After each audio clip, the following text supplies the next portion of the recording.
Welcome back. After having discussed the concepts behind what trade and business expenses are deductible, in this video we'll examine when an expense is deductible. So generally speaking, the timing of deductions is determined by the taxpayer's accounting method. Recall that 4 accounting methods are acceptable to the IRS: cash, accrual, special, and hybrid. Here we'll discuss cash and accrual since they are the dominant accounting methods used by business taxpayers. First, the cash method. When is an expense deductible under the cash method? Here, an expense is deducted when it's paid with either cash or property or services.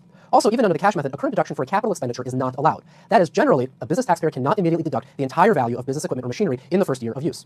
Instead, the taxpayer must capitalize the equipment as an asset, then depreciate it. Therefore, over time, the entire cost of the asset will be deducted. There are some exceptions that do allow for immediate deduction of capital expenditures, but we'll look at those issues later in the course when we discuss property transactions and depreciation. Under the cash method, it's also important to note that prepaid expenses are not deductible currently if they expire or can be consumed beyond the end of the year following payment. In simpler terms, there's a 1-year rule for prepaid expenses. For example, if in December of the current year, a business taxpayer prepays for the next year's subscription to a business database, then the prepayment is fully deductible because the use of that database will not extend beyond the end of the year following the payment. Any prepaid items that fail the 1-year rule must be prorated and deducted when they apply. Therefore, to the extent the prepayment is for expenses to be incurred in the next year, they are deductible this year. But to the extent the prepayment is for expenses to be incurred in the year after next year, then the expenses are deductible in the year after next year. That is when a product or service is consumed. Another general exception is that the tax law restricts the use of the cash method to small businesses, farms, personal service corporations, and certain partnerships. The second widely used accounting method is the accrual method. Here, the general rule is that expenses are deducted when they're incurred, not necessarily when cash is paid, or property is delivered, or services are rendered. So what does this mean, to incur an expense for it to be deducted? Well, there are 2 tests, the all events test and the economic performance test. Both tests must be met for the expense to be deductible under the accrual method.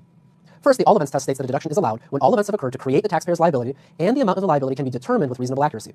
For example, let's say a machine breaks, and I call a service repair person to fix it. The person fixes my machine and bills me $500, and I pay the bill in 3 months. What does the all events test say as to when the business taxpayer gets the deduction?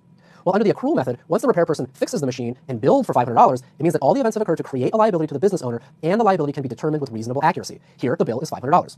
In this case, the business owner can claim a deduction for $500 on the day the service person bills the business owner, and not when the actual cash payment is made.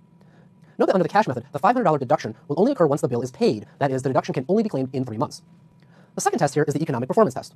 This says that the accrued services, property, or use of property giving rise to the liability can only be deducted when the service, property, or use of property has actually been performed, provided, or used. So back to our service repair example. Because the service repair person fixed the machine, the service that gave rise to the $500 bill has actually been performed. Therefore, under the economic performance test, the $500 bill is deductible to the accrual basis business owner when the repair person bills the owner. Importantly, note here that both the all events test and the economic performance test must be met in order for the accrual basis taxpayer to deduct an expense. For example, if the repair person begins working on the machine but does not yet know the final cost, the all events test has not been met. If the service repair person must come back later to actually fix the machine, the economic performance test has also not been met.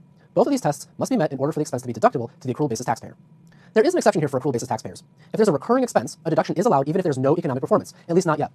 So if the item is recurring and treated consistently year over year, the accrued item is immaterial, or accruing results in better reflection of income, the all events test is met, and economic performance occurs within a reasonable period of time, but not to exceed 8.5 months after the year end, then the expense can be deducted by the accrual basis taxpayer. A final important item to note with accrual method taxpayers is regarding reserves for estimated expenses. Here the tax law does not allow a deduction for reserves or for estimated amounts because principally the economic performance test has not been met. For example, a company that builds washing machines might estimate that 1% of its washing machines may need repairs, and they value the repairs at $100,000 per year. Can the washing machine company deduct $100,000 on its current year tax return? The answer here is no, because the company has not actually yet repaired the washing machine. That is, economic performance has not occurred. In fact, the actual expense might only be $75,000 this year, in which case the company would be over-deducting $25,000. The IRS does not want these types of estimates to creep into the tax return for fear that taxpayers will have the incentive to overestimate the deductions, and thus underreport their income. Therefore, the business has to wait until they incur the cost of fixing the washing machine before deducting the known exact amount.